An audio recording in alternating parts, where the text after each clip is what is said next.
কি ব্যাপার, এখানে মনে হয় অ্যাক্সিডেন্ট হয়েছে। হ্যাঁ, এই যে সিএনজি, মেবি একজন মারা গেছে। ইন্নানিল্লাহ। ঈদের ভ্যাকেশন শেষ করে প্রিয় শহরটাকে ছেড়ে রেখে এখন চলে যাচ্ছি ঢাকার উদ্দেশ্যে। আর সময় বাঁচতেছে হচ্ছে এখন 7:50। সবাই অনেক সকালেই রওনা দেয়, আমিও ভাবছিলাম তাই, কিন্তু গতকালকে রাতে একটা ঘটনার কারণে ঘুম থেকে উঠতে লেট হয়ে গেছে। তবে প্যারা নাই, ইনশাল্লাহ আস্তে ধীরে আগাইতে থাকি। আসল সমস্যা হইতেছে যে পরিমাণ গরম পড়তেছে, এই গরমে একটানা রাইড করাটা অনেক বেশি ঝামেলা হয়ে যাবে। এখন পর্যন্ত আবহাওয়া ঠান্ডা আছে, বাট একটু পরে হয়তো 10টা-11টার দিকে গরম প্রচুর পরিমাণে পড়ে যাবে, তখন আসলে একটু কষ্টকর হয়ে যাবে।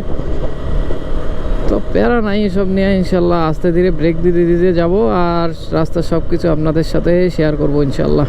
সময় যখন বাজতেছে 9:37, তখন মোটামুটি আমরা ফুড ভিলেজের কাছাকাছি চলে আসছি। আর মোটামুটি তাড়াতাড়ি আসছি। মাঝখানে যদিও খুব একটা ব্রেক দেওয়া হয় নাই, একবার একটু দাঁড়াইছিলাম জাস্ট ফোনটা চেক করার জন্য। আর আপনাদেরকে এখনও আমি ভিডিওতে ওয়েলকামই করি নাই। যাই হোক, আসসালামু আলাইকুম, আশা করি আপনারা সবাই ভালো আছেন। আলহামদুলিল্লাহ আমিও ভালো আছি। বাজতেছে এখন 10:02। আর ফুড ভিলেজে একটা ব্রেক দিয়েছিলাম খুবই শর্ট টাইমের জন্য। সকালে যেহেতু খাওয়া দাওয়া করে বের হইছি, আর 2 ঘন্টার মতো সময় লাগছে বাসা থেকে ফুড ভিলেজ পর্যন্ত আসতে, যার কারণে আর বেশিক্ষণ এখানে ব্রেক নিতেছি না। এখন এখান থেকে বের হয়ে যাবো দেখি সামনের দিকে, যমুনা সেতুর আগে হয়তো যে কোনো একটা জায়গায় দাঁড়িয়ে 10-15 মিনিট একটা ব্রেক দিব। তো ছোট ছোট ব্রেক নিতেছি, বাট বেশি বেশি করে নিতেছি, যেন বাইকেরও রেস্ট হয় আমার নিজেরও রেস্ট হয়। তো এই হচ্ছে অবস্থা, আর বাকি কথা এখন মোটোব্লগে হচ্ছে। ফুড ভিলেজ থেকে বের হয়ে যাচ্ছি। আর যাওয়ার দিন যারা লাস্ট ব্লগটা দেখছেন তারা তো জানেনই যে লাস্ট দিন আমি আসলে ফুড ভিলেজে কোনো ব্রেক দিই নাই, বাট আজকে ভাবলাম যে একটু ব্রেক দিতে হবে, কারণ একটা না মোটামুটি ভালোই রাইড করে আসলাম। তো যাই হোক, একটু আসলে দাঁড়ানো উচিত। তাছাড়াও যেটা বলতেছিলাম যে ওয়েদারটা হয়তো বা অনেক বেশি গরম থাকবে, অনেক বেশি রোদ থাকবে, বাট আলহামদুলিল্লাহ খুব একটা রোদ এখন পর্যন্ত উঠে নাই, আর সুন্দরভাবে যাওয়া যাচ্ছে। দোয়া করতেছি যে এই রকম ওয়েদারটা যেন থাকে, তাহলে খুব আরামেই ইনশাল্লাহ ঢাকা পর্যন্ত যাইতে পারবো।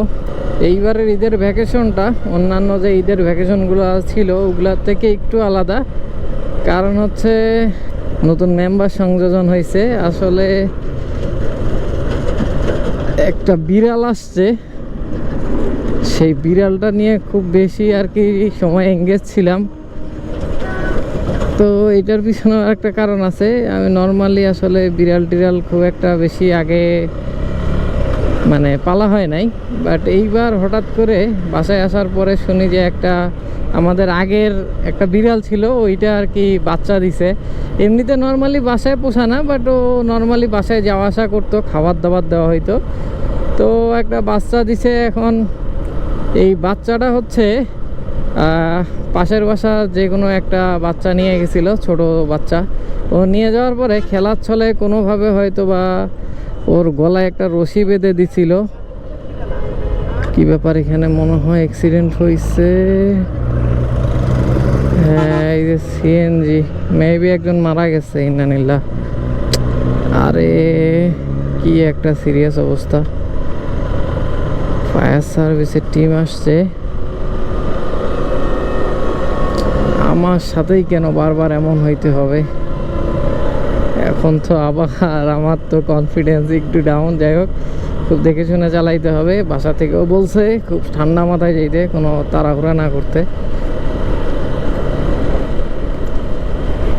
তো যেটা বলতেছিলাম, তো ওই ছোট বাচ্চা মেবি কোনোভাবে ওর গলায় একটা রশি বেঁধে দিছিল যে বাসায় বেঁধে রাখবে, বাট ওই বাচ্চাটা যে কোনোভাবে, বিড়ালের বাচ্চাটা আমাদের বাসায় চলে আসছে। আসার পরে ছাদের উপরে কিছু এক্সট্রা রড থাকে ঝুলানো, এখন ওই রডগুলোর মধ্যে কেমনে যে পেঁচাই গেছিল, পেঁচাই গিয়ে পুরা সারা রাত একদম ওই জায়গায় ঝুলেছিল।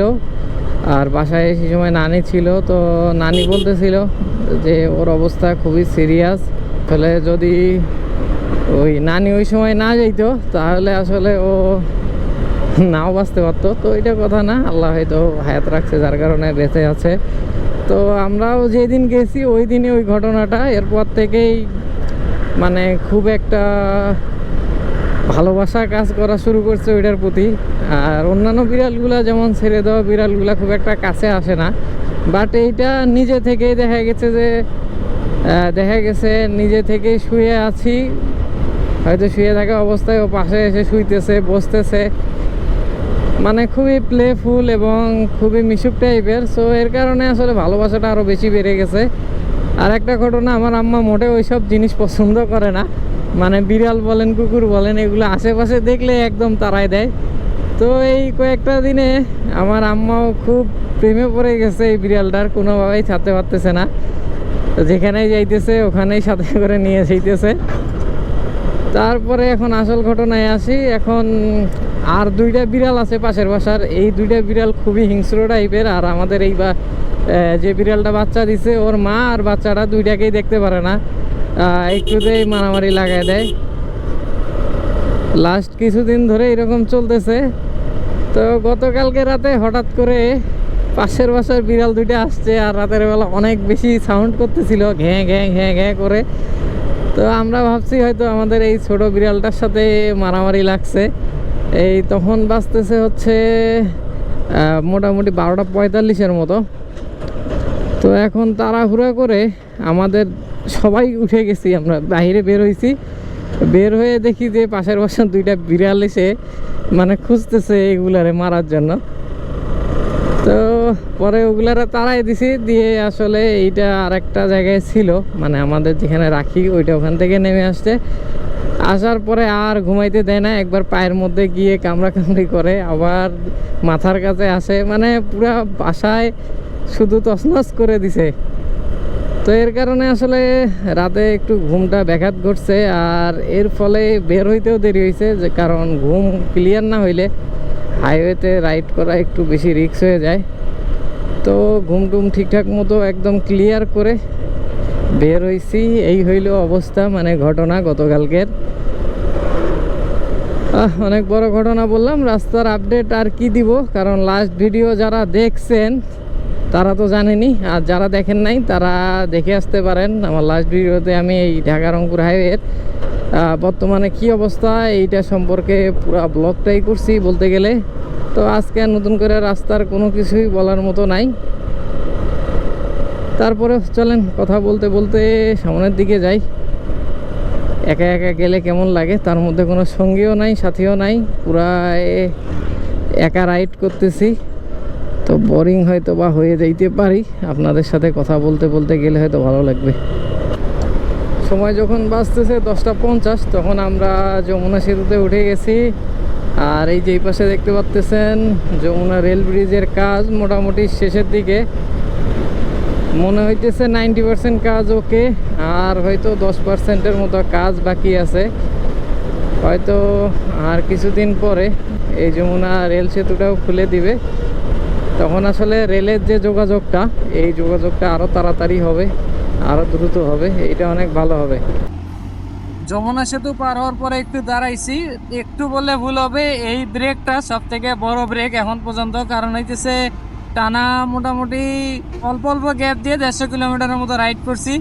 আর যেহেতু সামনে বেশি দূর নাই, যার কারণে একটু বেশি করে ব্রেক দিলাম যেন ইঞ্জিনটা একটু ঠান্ডা হয়। আর তাছাড়াও নিজেরও একটা ক্লান্তি চলে আসছে, যার কারণে এই ব্রেকটা বেশি করে দেওয়া।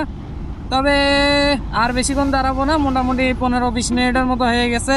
এখন আমরা আবার রাইড শুরু করব। আবার আমাদের রাইড শুরু করি। আমার হিসাব মতে আর হয়তো 100 কিলোমিটারের মতো আছে রাস্তা বাসা পর্যন্ত। অলরেডি 164 কিলোমিটার আমরা রাইড করে ফেলছি। হোপফুলি হয়তো আর 3 ঘন্টা বা 3.5 ঘন্টার মতো সময় লাগবে। দেখি, নর্মালি রাইড করতে হবে, কোনো ঝামেলার মধ্যে যাওয়া যাবে না। এতক্ষণ যেভাবে ঠান্ডাভাবে আসছি এইভাবেই ঠান্ডা ঠান্ডাভাবে যাইতে হবে। রাস্তায় একটা জিনিস খুব বেশি নজর পড়লো, সেটা হচ্ছে এই দেখেন সামনে যে হেলমেট ছাড়া যাইতেছে, এইরকম অসংখ্য দেখলাম। যে যারা ফ্যামিলি নিয়ে যাইতেছে ঢাকা শহরে, বাট আসলে পিলিয়নের কোনো হেলমেট নাই, শুধু রাইডার হয়তো একটা হাফ ফেস হেলমেট বা কোনো রকমের আর কি হেলমেট একটা হইলেই হইলো, এটা পরে চালাইতেছে। আর পিছনে বাচ্চা কাচ্চা বা পিলিয়ন তার স্ত্রী হোক বা যেই হোক, তার কোনো প্রকার কোনো সেফটি নাই, কোনো হেলমেট নাই, কোনো কিছু নাই। আসলে হাইওয়ে পুলিশ যে কী করে এইটাই দেখার বিষয়। কারণ হইতেছে এইসব জিনিস হাইওয়েতে যতক্ষণ পর্যন্ত না আটকানো যাবে ততক্ষণ পর্যন্ত অ্যাক্সিডেন্টের যে মৃত্যু হার এইটাও কমানো সম্ভব না। সো এই জিনিসগুলো অনেক বেশি লক্ষ্য রাখতে হবে। আর বিশেষ করে এই যে এই থ্রি হুইলারগুলো, এইগুলো আসলেই অ্যাক্সিডেন্টের বিশাল বড় একটা কারণ।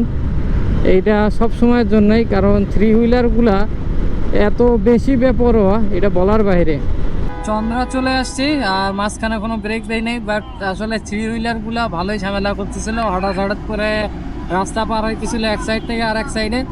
তো যাই হোক, চন্দ্রা থেকে আর হয়তো বা 1 ঘন্টা বা 1 ঘন্টা 20 মিনিটের মতো লাগবে। এটা ডিপেন্ড করবে ঢাকার ভিতরে আসলে রাস্তার কি অবস্থা, জ্যাম ট্যাম আছে কিনা। যদিও ম্যাপে দেখলাম যে তেমন একটা জ্যাম নেই, তারপরেও বলা যায় না, ডঙ্গি অথবা আবদুল্লাপুর এই সাইডে সবসময় জ্যাম লেগেই থাকে। সো আর আছে হচ্ছে 45 কিলোমিটারের মতো, আশা করা যাচ্ছে ইনশাল্লাহ বাঁচতেছে প্রায় একটা, তো 2টার মধ্যে ইনশাল্লাহ পৌঁছাইতে পারবো। মেবি এইটাই হচ্ছে আজকের দিনের শেষ ব্রেক একবারে। এরপরে ইনশাল্লাহ যদি রাস্তায় কোনো ঝামেলা না হয় একবারে বাসায় ঢুকে তারপরে একবারে রেস্ট করব। তাছাড়া আর রাস্তায় দাঁড়ানোর মতো কোনো প্ল্যান প্রোগ্রাম নাই। অলরেডি আমার মিটারে 230 কিলোমিটার রাইড করে আসছি। সো আর হয়তো 40-45 কিলোমিটার, মানে টোটাল 270 কিলোমিটার মতো রাইড হবে। এই উপরে না যাওয়ার কারণ হয়েছে ছায়া খুঁজতেছিলাম, কারণ উপর দিয়ে যেদিকে যাইতেছিলাম কোথাও আসলে ছায়া ছিল না, সব জায়গায় শুধু রোদ আর রোদ। যেহেতু একটানা অনেকক্ষণ রাইড করছি আর ভালো একটা স্পিড মেনটেন করে একদম চলে আসছি, সো ইঞ্জিনটা একটু হালকা গরম হয়ে গেছিলো।